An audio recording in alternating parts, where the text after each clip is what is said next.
Your premier Ford dealership is located here in Cabarrus County, where more than 70 years in the business lends to an incredible experience for every customer, every time. Whether you're looking for the toughness of an F-150, the spirit of a Bronco, or the versatility of an Explorer, you'll find it all at Hilbish Ford, your truck destination.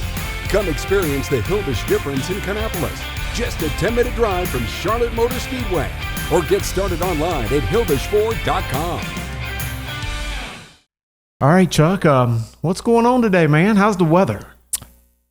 The weather is great. We're over our cool snap. We're headed into the next week to 10 days. We are looking at sunshine in the high in the upper 80s to lower 90s and somewhat medium humidity. Do you think we'll see any more 30s this season?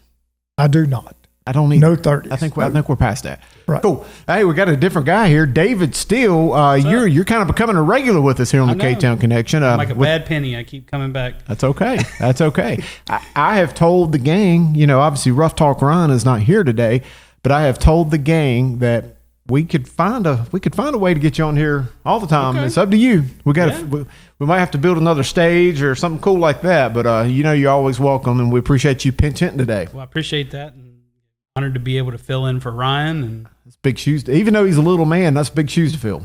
Very much so. Very much so. I'm going to do my best. How's everything going with you? Can't complain. Did a little fishing last night. I'm going to go ahead and throw it out there, but I hear you have a big birthday coming up this week. I do have a big. It's not this week. It's next month. Next month. Yes.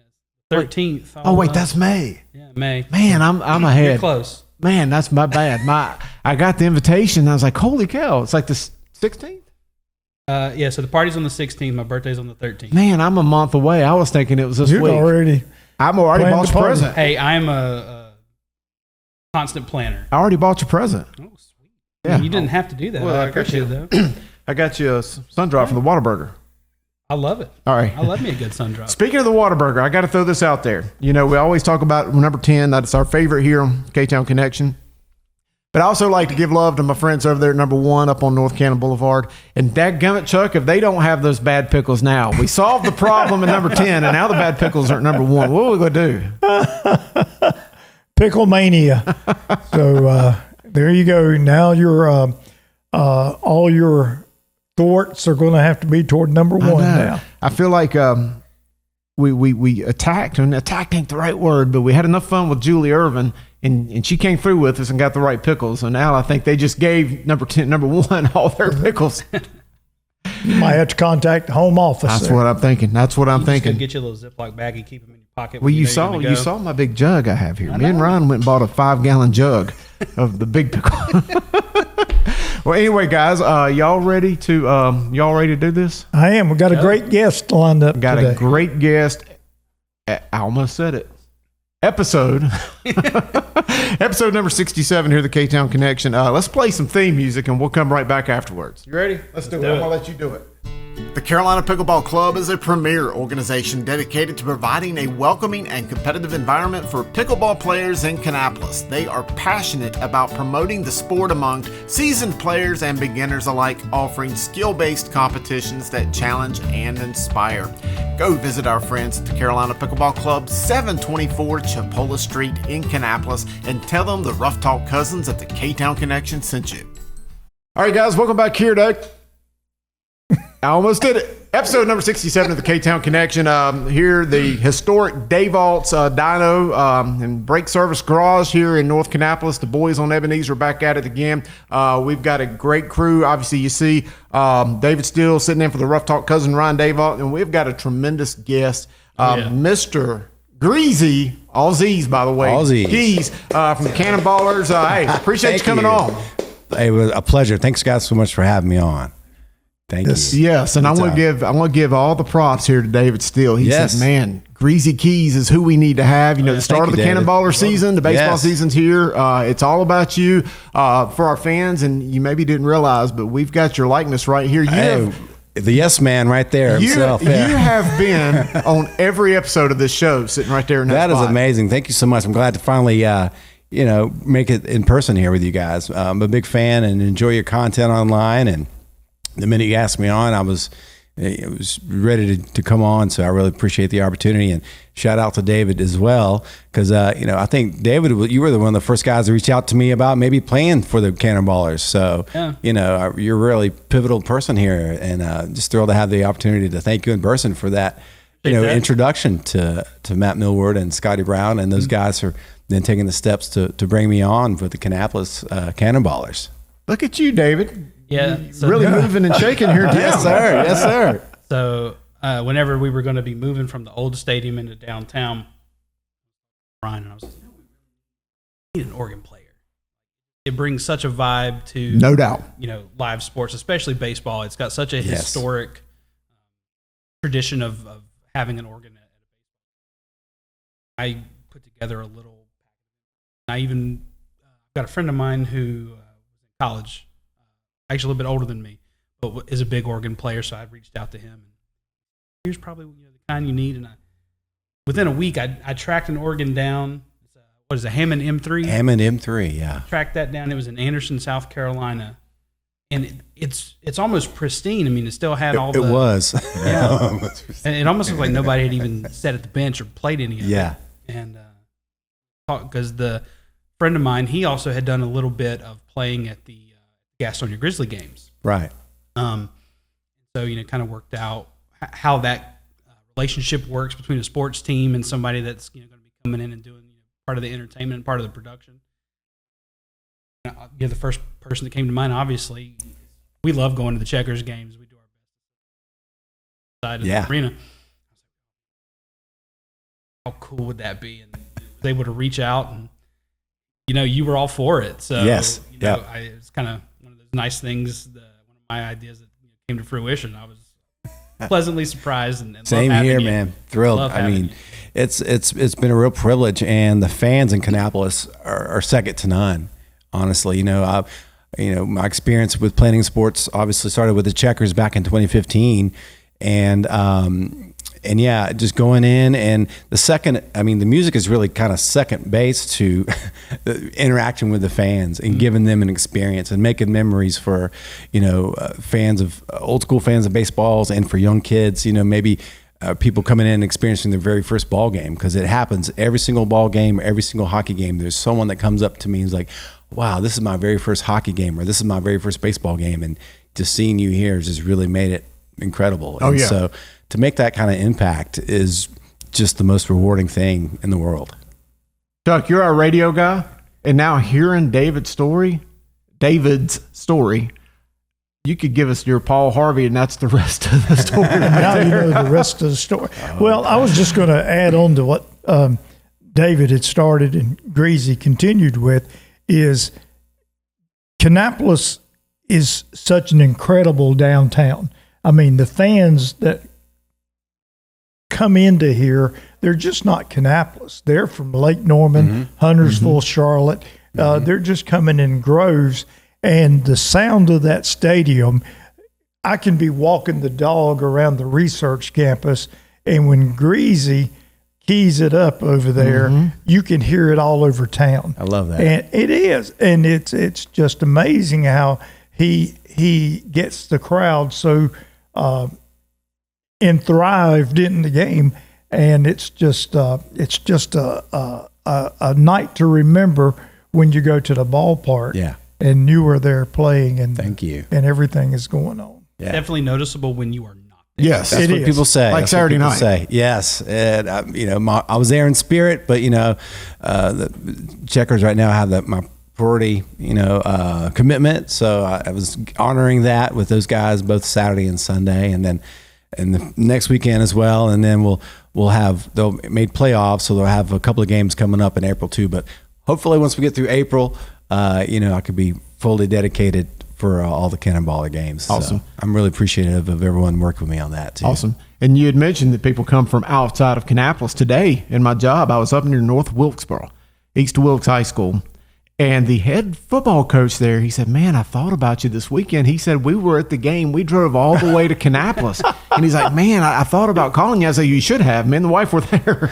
So you're right. It's more than just a local draw to the baseball games here. And it's so cool, having grown up a baseball fan. I worked for the baseball team back in the early 2000s. So, I've been around the game forever. And there's a noticeable difference in vibe in a game that does not have an organ versus one that does. And that brings me to this question. How much do you have to stay in tune with the game? Because, there is some incredible ad-libbing to be able to just immediately go into some sort of a tune, whether a guy strikes out, a big play, a bloop, or something like that. You have to be totally in tune. And it's, for me personally, I enjoy obviously keeping up with the game and then interacting with the fans at the same time. So I've sort of related to it's the ultimate jam session. With my background in music is really based on a lot of improvisation, and I just see being a sports organist as sort of an extension of that, and kind of being ready at any moment, to throw out something. Maybe a popular modern hit, or just a classic song, or maybe just the feel, make up something. I'll make up a lot of the music that I'm actually kind of playing there on the spot, because it is such a quick reactionary sort of moment that I'll always try to have 2 or 3 song ideas queued up for however the next play goes. But sometimes it's just kind of off the cuff, and those moments like that, I don't get nervous. Like those are the moments where I feel like my talent kind of really shines, and it's not intimidated whatsoever. It's just really fun. Wow. Yeah. You talked about fan interaction. Yes. I love that you're on the concourse. Me too. Yes. It's so much better than maybe having you up, box somewhere. Absolutely. The thought that comes to mind is this may be the first time for some young children getting to experience live music in front of them and actually seeing, oh man, that's really cool. Absolutely. That's something that I want to do when I get older, and it inspires them. And that's something that I've experienced time and time again, as a professional musician in Charlotte. It's not really known as a music town, but I've been blessed to do this for almost 30 years. And that came through just being willing to take on any opportunity and to be diversified and not say, well, this is my band and I'm only going to play in this band. And I'll have people come and ask me, so, okay, well, where's your band playing? Well, it's like, well, it depends on what week it is, because it'll determine what band I'm playing with, or if I'm even playing with a band that week. And so those sort of scenarios have just developed into my comfort zones. But yeah, it's like, in addition to playing music, I was a private teacher, taught piano lessons for about 18 years until about COVID. And, as a teacher, you really try to instill the love and passion for music in these young kids.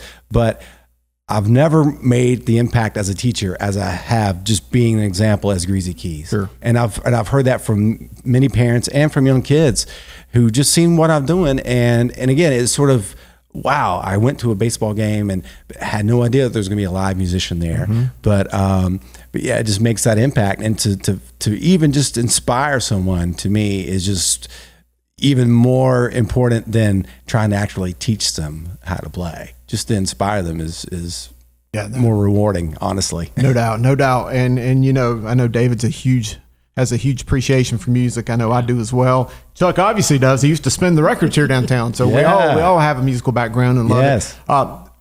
Speaking of background, I want to kind of turn the clock back, because you said a couple things that kind of just jogged something in my mind. You said you've been doing this for 30 years. Well, before we get to that, let's kind of tell the story. Where did you grow up? So I'm originally from Greenville, South Carolina. Okay. And I had my parents were always supportive. I had an older brother who got into playing guitar when he was like 16. So I remember when my dad bought him a guitar, and he was in the hair metal and things like that, and then I had another older cousin who also kind of gravitated toward guitar, and then his younger brother played the drums. And so by the time middle school, high school hit, we were a pretty tight-knit family. And so someone happened to buy an organ, like a little desk organ from like the pawn shop. And so that was my entry into playing music. There was an old upright piano in our home, and every once in a while my mom would sit down and play the little harmony part to Heart and Soul And one day, at about 11 or 12 years old, I sat down and just picked it out by ear. And that was the real catalyst to be like, oh my gosh, I can listen to a song and kind of pick it out. And from that moment on, I was really inspired to learn songs by ear, and then also to want to hang out with my older brothers and my older cousins. And so that was sort of a lot of our weekends during my middle school, high school years. It was us getting together and having jam sessions. Wow. And then once I kind of got through high school, I started playing with a couple other different bands. Had made a good friend who worked at a local music store who was in a band based out of Charlotte. And, when they were kind of getting out, they were playing shows with like Hootie and the Blowfish and like, some really cool mid-90s bands that were kind of popping off at the time, Dave Matthews Band. And so, I pretty much made the move. I moved to Charlotte and slept on a couch for about 4 months with my bandmates, trying to, I knew how to get out of Greenville. I just wanted to go somewhere bigger, and moving to Charlotte, not really thinking about, well, it's not like Nashville or anything like that. But I was really lucky to plug into the musical community really early on, and started to play at places like the Double Door Inn, the Visual Light Theater, places around town that meant a lot, like Amos's, like when Amos's was on Park Road Shopping Center, like Amos's. So, and just to be able to plug into that community at such a young age, I think just really kind of helped me carry on. And I was able to get a job at Reliable Music, which was like the big Southeastern music store for like the last 3 years they were open. That's a blast from the past. Yes. You're saying all these names, and I guarantee you, Chuck, when he was on the radio here, promoted the concerts down at Amos's. And Reliable Music. The cellar door. Yes, sir. And at the time, that was like the music store within the Southeast. People would drive in from all over the country just to come in and check out all the instruments. And I was the cashier there. So again, I just met so many people that way, and who I continued to work with professionally now. And so being a keyboard player, I kind of learned quick that I could pick up a lot of extra work, and kind of did that. Met my wife. I've been married 27 years coming up in November. Outstanding. We raised 2 children, and all this, just playing music and teaching music, and just being available and willing to say yes, and not being intimidated to step into situations that maybe weren't very common, like being a sports organist. I'd never really had heard about it, had never really experienced myself. So, stepping into that role, I think I brought a lot of new ideas that maybe other traditional organists don't use. And I think it's been a great asset to sort of bring the nostalgic element of the organ into the ball field, but also elements of the modern music as well. Like, people think I'm the DJ. That's a big misconception. And really, at this point, I do a little mixture of both. Like, I'll play the organ straight by itself, or I'll maybe add the beat or a track of a song and play the melody over it. Just to sort of elevate the energy of the organ to kind of match the DJ. Sure. When I came on board with the Charlotte Checkers in 2015, believe it or not, they had an organist back in the 50s. Like the Checkers hockey, which originally was the Clippers back in 1955, when they built the Coliseum, and the Clippers came to town, and then they became the Checkers not too long afterward. Like the organ that I play there is also a Hammond organ, a Hammond C3, but it's my understanding that organ's been there since they built the Coliseum. Wow.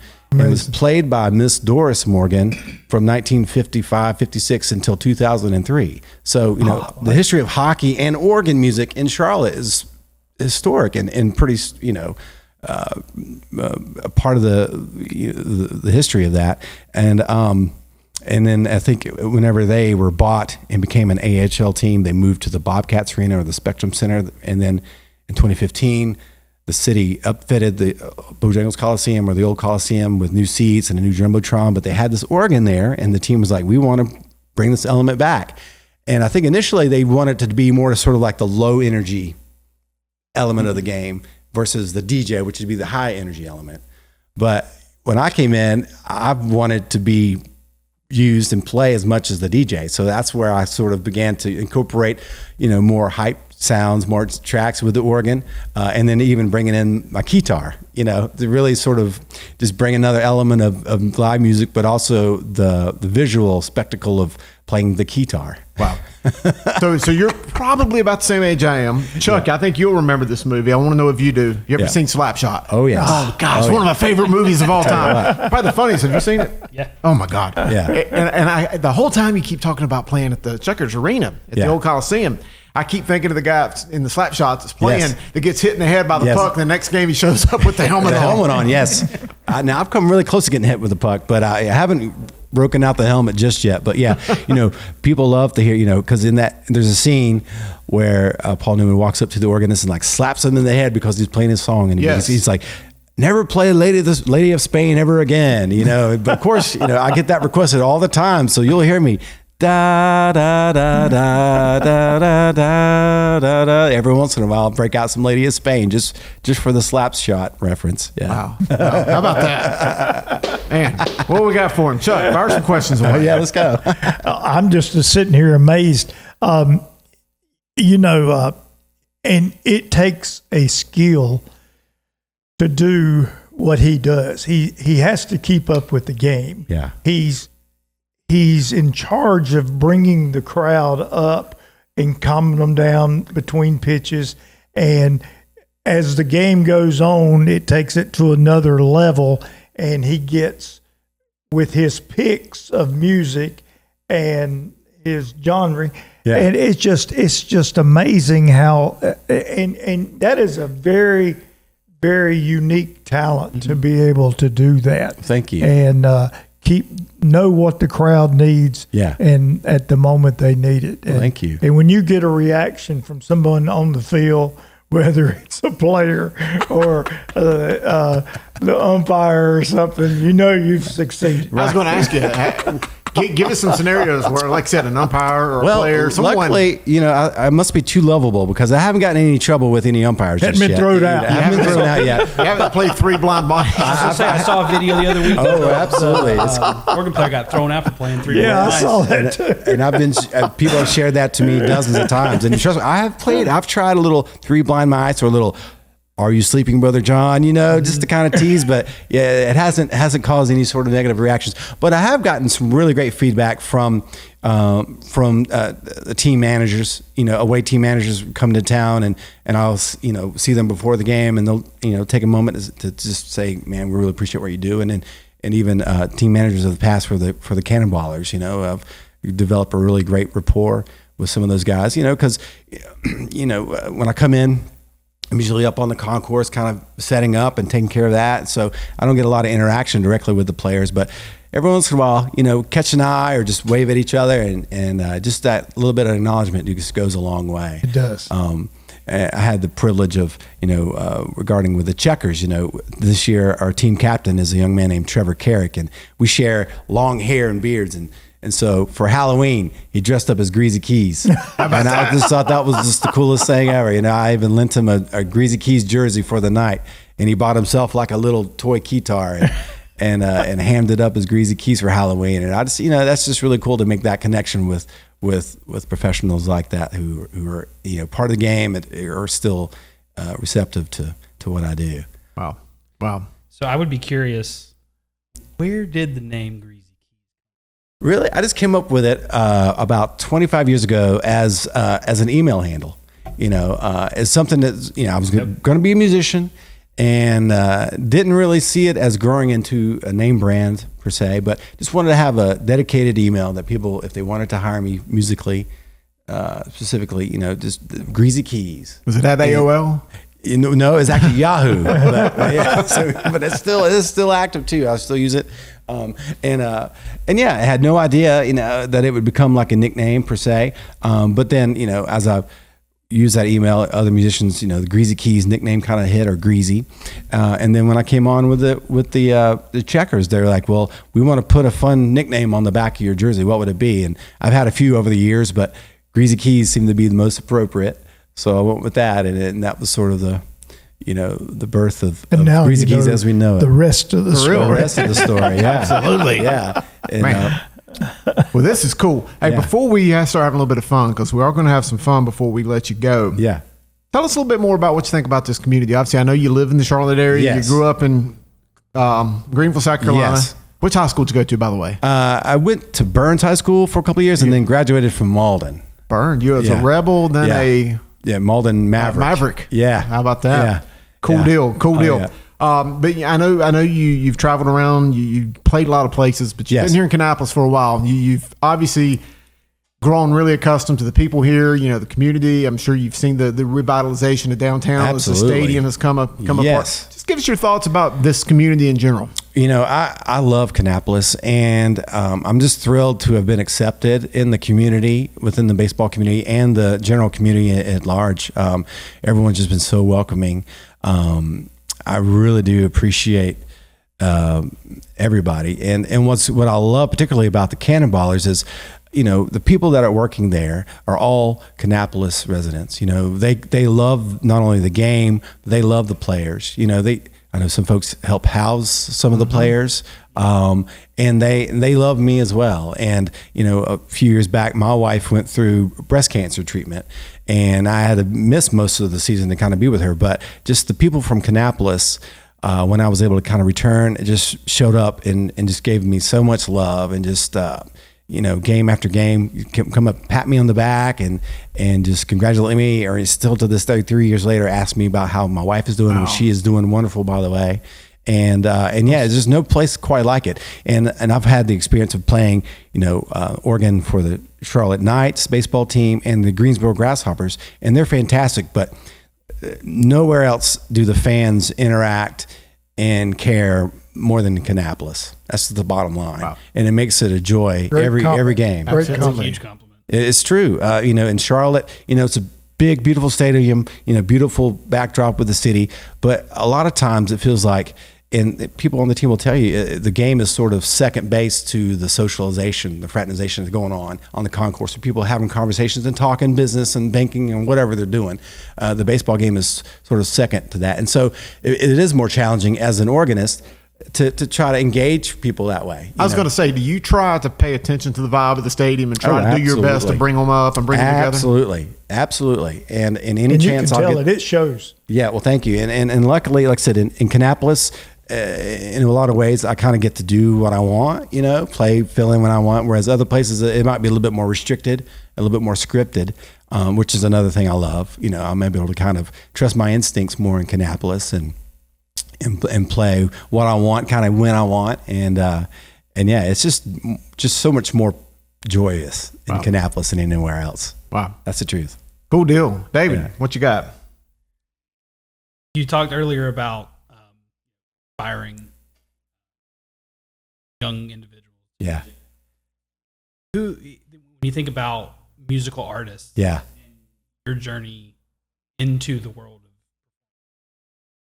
what artists may have inspired you, or especially at the beginning? Yeah.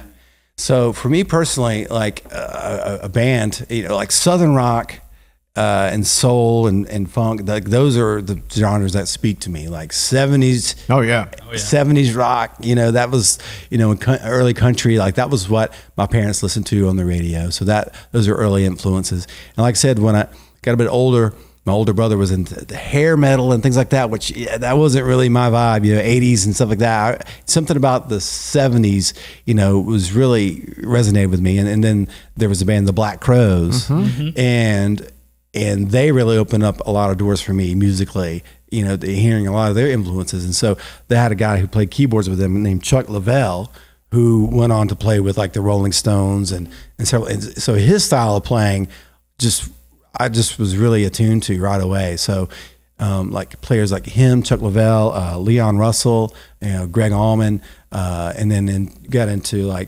jazz and funk like Herbie Hancock and Chick Corea. Those are the guys that really inspired me. Because again, growing up, being in the band was always, where I felt like I fitted in. I wasn't necessarily driven to be a solo artist or be the focal of attention. I was always happy to be, just a member of the band and playing keys and being, just fitting in that group sort of setting. And so those are the kind of players that really inspired me, and I sort of draw inspiration with their approaches to playing in groups. So that's where a lot of my style kind of drew from. And the term greasy to me is like the sort of Southern, just kind of funky, just attitude. It's really kind of more or less about what it is, you know. Man, this has been great. This has been great. Well, before we let you go, and I'm not ready to let you go by any means, but before we do, I know you brought your Keytar with you. Yes, sir. We got the old Keytar, and I say that like guitar, Keytar. Right. This is the, my southern accent flies when we say Show Keytar. and tell. So, That's right. Yeah, we're having if I got the sound right, which I hope I do, we're gonna work on this. Yeah, we'll play a little bit here. We got the batteries are low here, but this is a really fun instrument known as the Roland AX Edge, and they're known as a Keytar. It sort of combines elements of the guitar with the way you strap it on and kind of hold it here with the neck. But it's basically like a synthesizer that you play. And this one's extra funky because it has an all black key bed, which can be kind of tricky in the dark. But sounds. But you could also do some fun. Here's some fun sounds. I'll bust that out at the games. Of course, you got your classic organ. I'll use that sometimes when I'm maybe walking around the concourse, or maybe something a little bit heavier. Something bad happening, or even some fun like a jazz scat. Wow! Wow, man, that was incredible. But this kind of brings the joy. Give us some Van Halen. What you got? We can here we go. We got some Van Halen. I know what you're going to do. No. So what I love about this particular Keytar is 1984. Oh yeah, there you go. Oh yeah. Here we go. We're going to do that. But what I love about this is you can actually load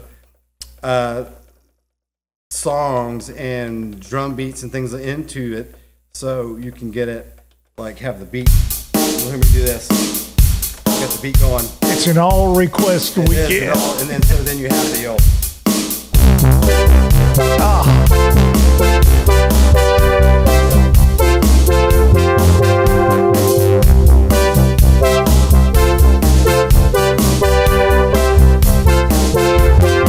I get up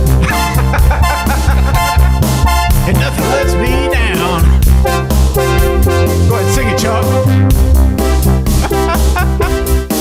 Yeah, so it's a lot of fun. This is great. Don't stop. That is great. Fleetwood Mac would say. Oh yeah. Oh, there you go. We're gonna edit out that singing of me trying to be like David Lee Roth. So yeah, that's just another fun element that I've just kind of started to bring, just to kind of give me a little bit more freedom. I have a little wireless pack I'm able to wear, and I'll walk around the concourse at a Kannapolis Cannon Ballers game, or I'll get up on the dugout. When we do the 7th inning stretch, I'll play "Take Me Out to the Ball Game" from the Keytar on top of the dugout. Just to have something special for the fans. And the crowd goes wild. And the crowd goes wild. Yeah. Awesome. Wow. Thank you. Wow. This has been fun. Oh, Greazy absolutely. Keyz, I appreciate you coming here. My pleasure. Have me back anytime. And David Steele gets the credit because it was his idea. Thank you, David. That's the second time he's brought you to Kannapolis. Absolutely, and I appreciate it. I really do. I'll keep bringing you back as Thank much you, as I David. can. It means a lot, and it's been fantastic to plug in with everyone. Everyone with Temerity Baseball and the Kannapolis Cannon Ballers.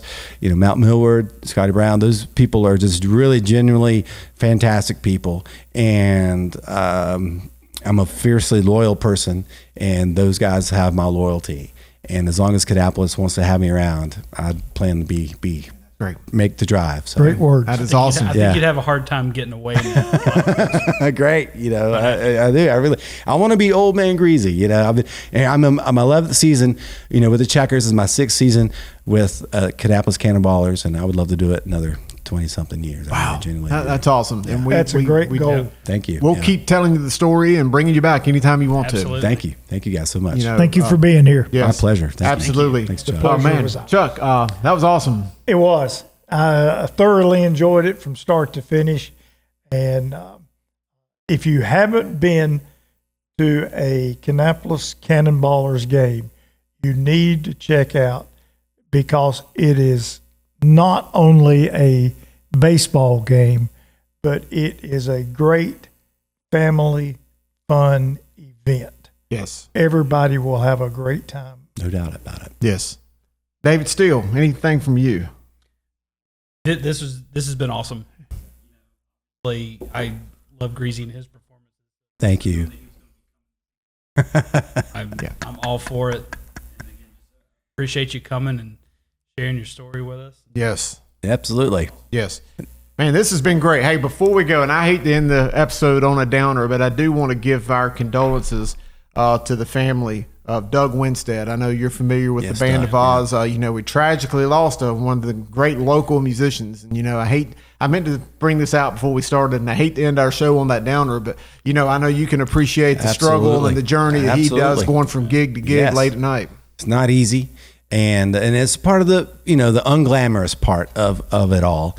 And we do wish Doug rest in peace, and his family find, may God turn this into some sort of miracle, maybe raise him up from this, and because he dedicated his life to making people happy and engaging with people and entertaining people, and it's not easy, and so so be careful out there, everyone else driving around, please. Yes, absolutely. But thank you again. Thank you, guys. Greazy Keyz, Jason Atkins. One more time, I think I have an idea where they can find you, but do you have your social handles where people can find you and your music? Absolutely. I'm pretty active on Instagram and Facebook. You can follow me at Greazy Keyz, and that's GreazyKeyz, or Jason Atkins, Atkins on Instagram. Or technically, Instagram is my Greazy Keyz, but then on Facebook, I do have a Jason Atkins personal page where I'm thrilled to make friends with anyone, and then a Greazy Keyz page as well. And I forgot to ask this, but do you have any music out there that anyone can purchase on any platform? Well, I do. I do have under Greazy Keyz, I've got a really fun little 4-song instrumental organ-based EP that's out there on Spotify. But if you follow me on Spotify, I do have a playlist of over 1,000 songs right now that I've tracked on. So that one of my things is, again, working as a musician, I've had the opportunity to play with literally hundreds of bands and recorded on over 1,000 songs. So awesome. Great. Awesome. Yeah. That when I get home. Yeah. Absolutely. I just want to make sure, we've enjoyed you, but we want to make sure the whole town and everybody out there watching us enjoys you as well. Great nugget. Thank you so much. Absolutely. Thank you for being here. Thank you, Chuck. Thank you, guys. Well, guys, episode, I got it right. I've been screwing up calling them exit for whatever reason, but episode 67 is in the books for Greazy Keyz. Thank you for coming. My pleasure. Chuck, Dr. Dave, Irvin, David Steele, and of course, our Rough Talk cousin, Ryan Dayvault, couldn't be here today, but, we're thinking about him as well. But I think that's going to do it, guys. K-Town Connection, 3 for Dell. Peace. Woo! Am I supposed to throw this now? I think I'm through throwing the bell. That was great. Yeah, that was a lot of fun. Thank you guys so much. Thank you. No, man. Thank you. It's a good time.